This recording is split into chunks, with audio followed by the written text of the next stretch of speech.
बिलावल से मुलाकात के बाद मौलाना फजलुर रहमान का नवाज शरीफ से राबता, हुकूमत के खिलाफ पार्लियामेंट के अंदर और बाहर जिद्दोजहद तेज करने और आगे बढ़ते रहने पर इत्तेफाक।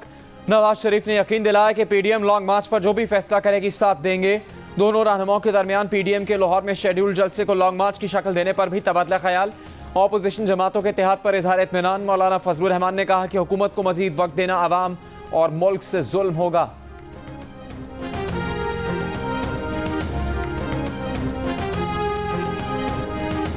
ये सियासतदान अवाम के शाना बशाना खड़े हैं।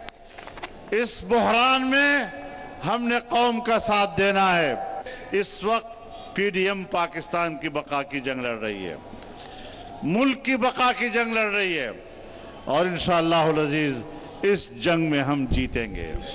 पीडीएम इक़्तिदार में हिस्से की बात नहीं करती, मुफाद की बात नहीं करती। पीडीएम सिर्फ ये कहती है मुल्क के निजाम को आईन के रास्ते पर लाने में है। महंगाई पर हुकूमत के खिलाफ पीडीएम का कराची में रीगल चौक पर एहतजाजी मुजाहरा।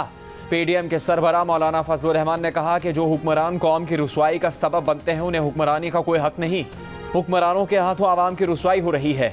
हमने मुल्क को बहरान से ना निकाला तो मुल्क की बका का सवाल खड़ा हो जाएगा। मुस्लिम लीग नून के शाहिद खाकान अब्बासी ने खिताब में कहा कि पीडीएम इक़्तिदार नहीं चाहती, महंगाई का खात्मा चाहती है। हुकूमत ने आवाम को तकलीफ में मुब्तला कर रखा है। मुल्क की मसाइल का वाहिद हल फौरी और शफाफ इंतखाबात हैं। BKMAP के सरबराह महमूद खान अचकज़ई ने कहा कि दुनिया का कोई मुल्क आइन के बगैर नहीं चल सकता। पीडीएम इसलिए नहीं बनी कि हम सब बेकार बैठे थे।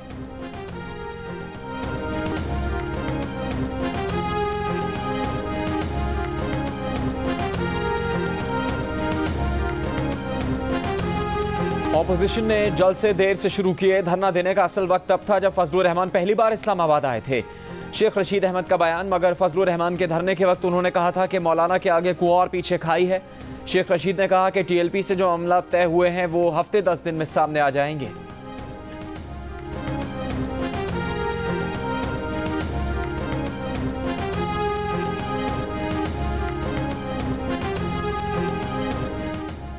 वफाक और पंजाब में हुकूमत की इत्तेहादी जमात काफिली के शिकवे शिकायत। चौधरी परवेज इलाही ने कहा है कि वो तो साथ निभाते हैं, हुकूमत साथ नहीं निभा रही। 3 साल से वफाक और सूबे को साथ लेकर चल रहे हैं। पंजाब हुकूमत के रवैये पर लाहे अमल बनाने के लिए काफिली की सेंट्रल एग्जीक्यूटिव कमेटी का इजलास। तारिक बशीर चीमा, मोनिस इलाही, कामिल अली आगा और दीगर शरीक।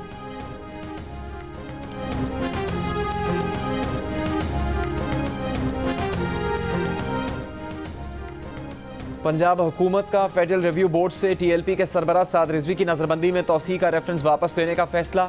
रेफरेंस वापस लेने के लिए फेडरल रिव्यू बोर्ड को दरख्वास्त भिजवा दी। सरकारी टीवी के एंकर डॉक्टर नोमान नियाज ने स्टार क्रिकेटर शुएब अख्तर से गैर मशरूत माफ़ी मांग ली। दोनों के दरमियान सुलह वफाकी वज़ीर इत्तलात फवाद चौधरी के घर पर हुई। वज़ीर इत्तलात फवाद चौधरी ने सरकारी TV को शुएब अख्तर के खिलाफ हर्जाने का नोटिस वापस लेने की हिदायत भी कर दी है। नोमान नियाज ने कहा कि बहुत अफसोस है, जो स्क्रीन पर हुआ वो नहीं होना चाहिए था। हमारी 30 साल की दोस्ती है जो ख़त्म नहीं होनी चाहिए। फवाद चौधरी और सलीम साफ़ी ने कलीदी किरदार अदा किया। फवाद चौधरी ने कहा कि इख्तिताम अच्छा तो समझो सब अच्छा। शुएब अख्तर ने कहा देर आए दुरुस्त आए, काश ये पहले माफ़ी मांग लेते तो बात इतनी ख़राब ना होती।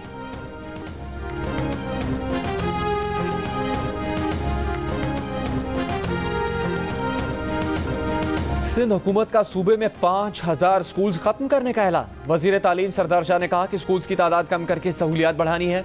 बंद किए जाने वाले स्कूल्स की इमारतें हुकूमत के हवाले कर देंगे। इन इमारतों में चाहे जानवरों के अस्पताल, डिस्पेंसरी या कम्युनिटी हॉल्स बने, उन्हें कोई एतराज़ नहीं।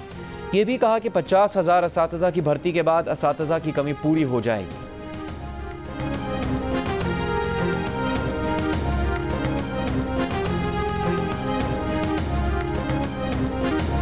मुल्क में दूध की कीमत बेलगाम होने लगी। कोयटा में डेयरी फार्मर्स का अचानक 20 रुपये फी लीटर इजाफे का फैसला। कहते हैं जानवरों के चारे और अजनास की कीमतों में कई गुना इजाफा हो चुका है।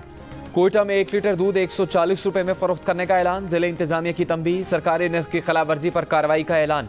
कराची में भी दूध की कीमतें आसमान पर, 140 रुपये फी लीटर में फरोख्त जारी। कमिश्नर कराची की रेट लिस्ट में दूध की फी लीटर कीमत बदस्तूर 94 रुपये बरकरार। अवाम कमिश्नर की बढ़ती कीमतों का नोटिस न लेने पर नाला।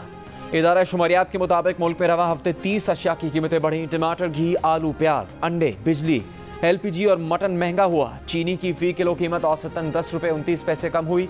आटा, दाल, मूंग, दाल माश, दाल चना, लहसुन सस्ते हुए।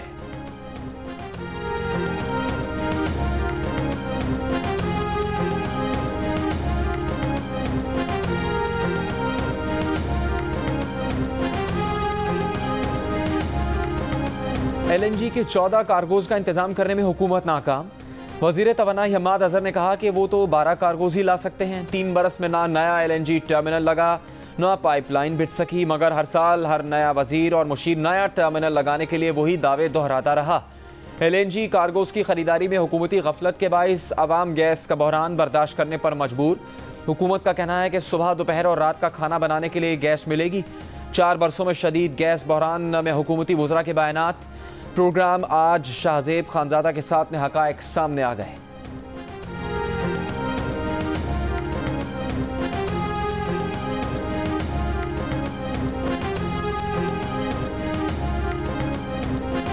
तुर्बत के गिरदोनवा में दहशतगर्दों की मौजूदगी की खुफिया इतला पर ऑपरेशन। ISPR के मुताबिक सिक्योरिटी फोर्सेस की दहशतगर्दों से झड़प।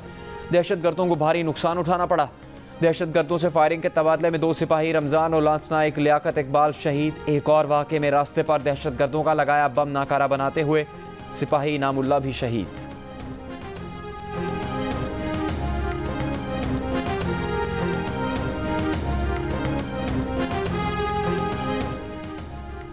नाजिम जोखियों कत्ल केस के मरकजी मुलजिम MPA जाम अवैस और जाम अब्दुल करीम से तफ्तीश ठीक नहीं की जा रही।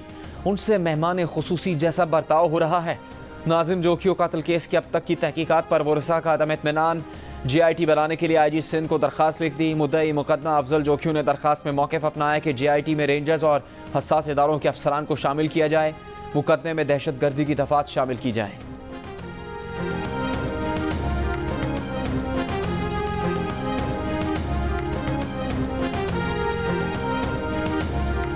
नौशहर फेरोज में कत्ल किए गए सहाफ़ी अजीज़ मेमन के भाई ने पुलिस तफ्तीश पर अदम इत्मीनान का इजहार कर दिया।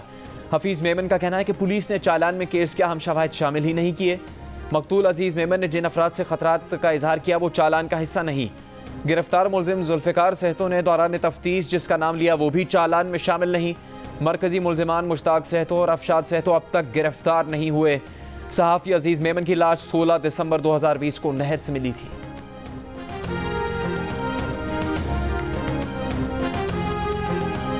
और पाकिस्तान का सबसे पसंदीदा और मशहूर गधा 19 नवंबर को चीन रवाना होगा। जियो फिल्म्स और टेलिस्मान स्टूडियो की शाहकार फिल्म दी डोंकी किंग 19 नवंबर से चीन के सिनेमा घरों में रिलीज की जाएगी। डोंकी किंग पाकिस्तान के अलावा 10 मुल्कों में कामयाबी के झंडे गाड़ चुकी है।